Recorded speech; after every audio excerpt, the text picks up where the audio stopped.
এবাৰ দেখিছে এবাৰ আঙুলতা দেখাই দেখুৱাইছে চাওক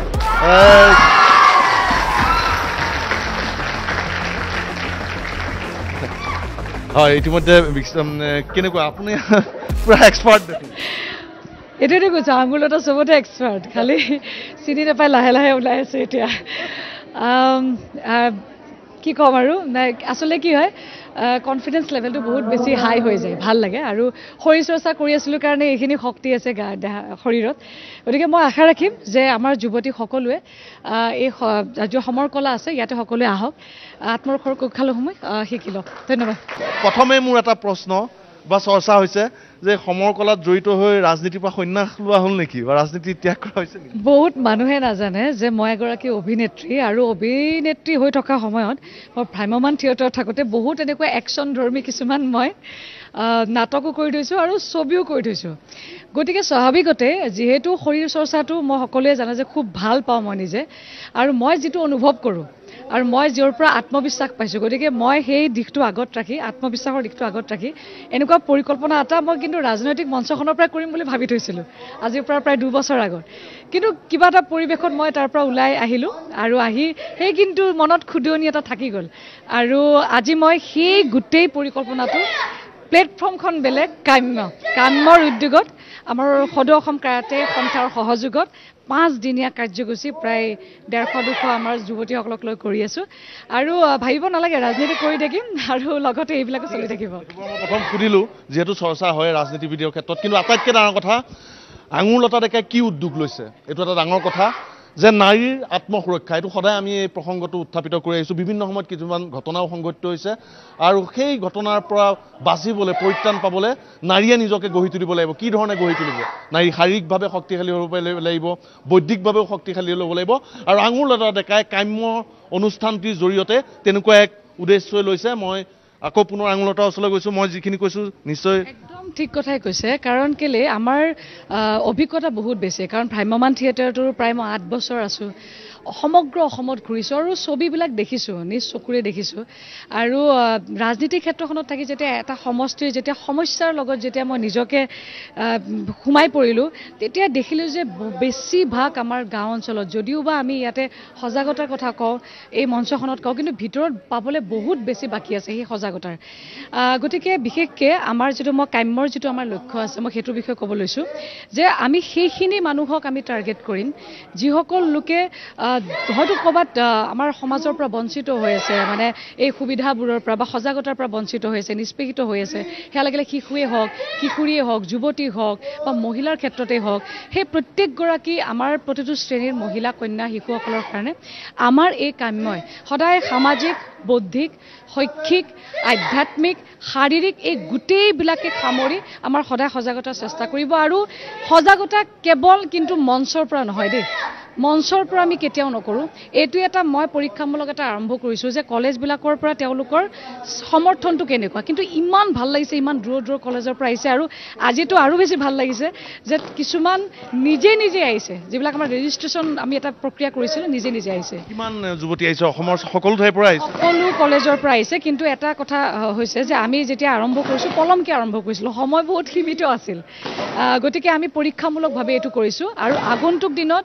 আমাৰ পৰিকল্পনা আছে যে প্ৰত্যেকখন কলেজৰ পৰা আমি ষ্টুডেণ্টক সেই জিলাতে আমি তেওঁলোকক প্ৰশিক্ষণ দিয়াৰ ব্যৱস্থা কৰি আমি এটা জেগাত গুৱাহাটীতে প্ৰায় 3000-4000 তেনেকৈ কেৰাটে আমাৰ শিকি ওলোৱাৰ পিছত তেওঁলোকক লৈ পেলাই এটা আমাৰ পৰিৱেশ এটা দিয়াৰ আমাৰ চেষ্টা এটা থাকিব এতিয়া এই 5 দিনৰ কৰ্মশালাত কি শিকোৱা হ'ব সকলোৱে জানে দেই আপুনি মই সকলোৱে অনুভৱ কৰোঁ যে 5 দিনত কেৰাটে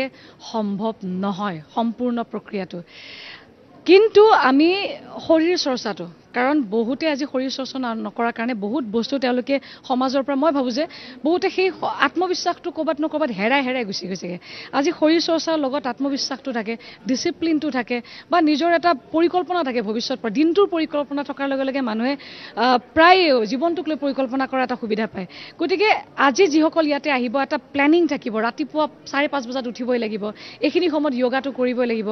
আমি ইয়াতে কেৱল মাত্ৰ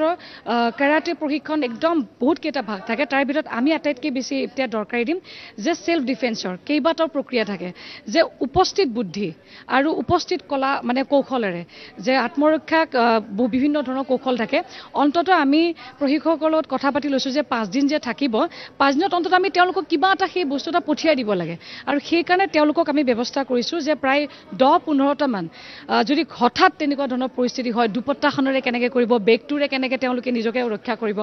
এই ধৰণৰ কেইটামান তেওঁলোকক নিৰ্দিষ্টভাৱে শিকোৱা হ'ব আৰু মই ভাবোঁ যে ইয়াতে এই 5 দিনত কেৱল মাত্ৰ সেইটো বুলিয়ে নহয় আমি ইয়াতে বহুতকেইটা ছেশ্যন ৰাখিছোঁ যেনেকৈ আজিকালি বহুত মহিলাই আইন বিষয়টো ভালকৈ নজনাৰ কাৰণে আজি তেওঁলোকে ন্যায় পাবলৈ বহুতে সক্ষম হোৱা নাই এইটো বহুত ডাঙৰ গুৰুত্বপূৰ্ণ বিষয় বহুত আজি মহিলা এনেকুৱা আছে তেওঁলোকে ন্যায়টো নজনা আইনটো নজনাৰ কাৰণে যে ন্যায় পোৱা নাই মানে কান্দি কাটি ক'ৰবাত বহি আছেগৈ আমি সেই ধৰণৰ ছেশ্যনবিলাক ৰাখিছোঁ লিগেল ছেশ্যনবিলাক প্লাছ আমি কিছুমান শৰীৰ কেন্দ্ৰিক আমি স্বাস্থ্য কেন্দ্ৰিক কিছুমান ৰাখিছোঁ গতিকে ছেশ্যন আমি কেইবাটাও প্ৰক্ৰিয়া ৰাখিছোঁ আধ্যাত্মিক ৰাখিছোঁ গতিকে কেইবাটাও ছেশ্যনৰ মাজত তেওঁলোকক আমি চেষ্টা কৰিম যাতে এটা আভাস দিবলৈ চেষ্টা কৰিম আৰু তেওঁলোকে যাতে নিজৰ জেগাত গৈ পেলাই তেওঁলোকে তাত গুৰি ধৰিব পাৰে মই নিজৰ এটা বিশেষ এটা কথা কৈছোঁ মই অৱশ্যে এনেকৈ শিকা নাছিলোঁ আমাৰ ঘৰত তেনেকুৱা পৰিৱেশ নাছিলে কিন্তু মই যিহেতু কলেজ ষ্টুডেণ্টত তেতিয়াই পলিটিক্স কৰিছিলোঁ আৰু সেইখিনি সময়ত বহুত সময়ত আমি কেতিয়াবা আহি ঘৰত আহোঁতে যাওঁতে অকণমান আন্ধাৰ হয় আৰু সন্ধিয়া সময়তো জানে যে ছোৱালীবিলাক ঘৰত সোমাব লাগে আমাৰ সদায় সেইটো টেগ এটা থাকেই আৰু আমাৰ অকণমান দেৰি হ'লে মা দেউতাহঁতেও চিন্তা কৰে মই মোৰ বেগত সদায় ডাঙৰ 3টামান শিল ৰাখিছিলোঁ যে কোনোবাই যদি জোকায় বেলেগ একো নোৱাৰিলে এইটোৰে সৈতে মাৰি হ'লে কিবা হ'লে মই ওলাই গুচি আহিমগৈ সেই চিন্তাটো তেতিয়াৰ পৰা আছিলে গতিকে সেইখিনি ক'ৰবাত হয়তো আমাৰ সেই পৰিৱেশ পৰিস্থিতি আমাক চিন্তা কৰিবলৈ বাধ্য কৰিছিলে আৰু হয়তো এনেকুৱা ধৰণৰ পৰিৱেশ তেতিয়া পৰ্যন্ত ময়ো চাগে আজি শিকি বহুত ভালকৈ এটা প্ৰতিষ্ঠিত কিবা হ'ব পাৰিলোহেঁতেন গতিকে অভিজ্ঞতাৰ ভিত্তিত আচলতে এইটো কথা চিন্তা কৰিছোঁ আৰু দ্বিতীয়তে আৰু এটা বিষয় দেই আজি 1.5 মাহ আগতে আজি যিটো অনুষ্ঠানটো কৰিছোঁ এইটো অনুষ্ঠানটো আৰু অলপ দেৰি হ'লহেঁতেন কিন্তু 1.5 মাহ আগতে মই অসমৰ মাননীয় মুখ্যমন্ত্ৰী ডক্টৰ হিমন্ত বিশ্ব শৰ্মা ডাঙৰীয়াদেৱে তেখেতৰ সামাজিক মাধ্যমৰ পোষ্ট এটা কৰিছিলে যে ৰাণী লক্ষ্মীবাই কন্যা সমৰকলা প্ৰশিক্ষণ এটা আমাৰ স্কুল পৰ্যায়ত 3মহীয়া এটা ইতিমধ্যে প্ৰশিক্ষণ দিয়া আছে স্কুল পৰ্যায়ত প্ৰায় 10.5 লাখ আমাৰ ষ্টুডেণ্টছে তাত মানে তেওঁলোকে প্ৰশিক্ষণ লৈছে এইটো বহুত ডাঙৰ এটা বিষয় আৰু সেইদিনাখন যেতিয়া দেখিছোঁ মই তেতিয়া মানে মোৰ যিটো ভিতৰত আছিলে মই কৈছোঁ নাই যে সকলোৱে কৰি আছে আজি মাননীয় মুখ্যমন্ত্ৰী মহোদয়ে ইমান ডাঙৰ পদক্ষেপ এটা লৈছে এইটো বহুত ডাঙৰ কথা কাৰণ 10.5 লাখে আজি তাত এটা অনুপ্ৰেৰণা হৈছে সজাগতা এটা তাত সৃষ্টি হ'ব গতিকে আমি মাত্ৰ মাত্ৰ এটা ক্ষুদ্ৰ চেষ্টা কৰিছোঁ যে সহযোগ কৰিবলৈ চৰকাৰখনক যে আমিও চেষ্টা কৰিম গতিকে আমাৰ তৰফৰ পৰা আমাৰ কামৰ তৰফৰ পৰা মুখ্যমন্ত্ৰী মহোদয়ক ধন্যবাদ জ্ঞাপন কৰিছোঁ আৰু লগতে আৰু এটা অনুৰোধ থাকিব যে সেইটো কলেজ পৰ্যায়তো আনিব লাগে আৰু 3মহীয়াৰ ঠাইত আৰু অকণমান দীঘলীয়া কৰিলে তেতিয়া সম্পূৰ্ণ ক্লাছটো কৰিবলৈ সুবিধা পাব গতিকে মই ভাবোঁ যে জীৱনটো মসৃণ নহয় আৰু নাৰীসকলৰ কাৰণে জীৱনটো বহুত বেছি প্ৰত্যাহ্বানমূলক হয় সেয়া যিকোনো ক্ষেত্ৰত সাংস্কৃতিক হওক সামাজিক হওক ঘৰত হওক সকলোতে ৰাজনৈতিক হওক গতিকে মই এইটোৱে সকলোকে আহ্বান জনাম যে অনুগ্ৰহ কৰি আপোনালোকে হাৰি নাযাব আমি সকলোৱে ইজনে সিজনৰ হাতত ধৰি আগবাঢ়িব লাগিব আৰু আত্মবিশ্বাসটো আমি ইজনে সিজনৰ মনত গঢ়িব লাগিব আৰু সেইকাৰণে সদায় সৰুতে আমাক কয় নহয় যে আদৰ্শ ব্যক্তি এজন সকলোৰে থাকিব লাগে জীৱন প্ৰণালী আদৰ্শ ব্যক্তি এজন থাকিলে তেতিয়া অনুকৰণ কৰিলে তেতিয়া আমাৰ জীৱনটো আগবঢ়াই নিবলৈ সুবিধা হয় গতিকে আমি সকলোৱে চেষ্টা কৰিম এটা ক্ষুদ্ৰ প্ৰয়াস আৰু আগন্তুক দিনত আমি আৰু এটা আশা কৰিম আপোনালোকৰ জৰিয়তেও আশা কৰিম যাতে আমাৰ এই বিষয়টো প্ৰচাৰ হয় আৰু সকলো মাক আৰু দেউতাকবিলাকে ছোৱালীবিলাক ডাঙৰ হ'লে মানে বিএটো পাছ কৰি পেলাই যাতে বিয়া দিয়াৰ কথা চিন্তা নকৰি আমি সৰুৰ পৰা যাতে সেলফ ডিফেন্স হওক বা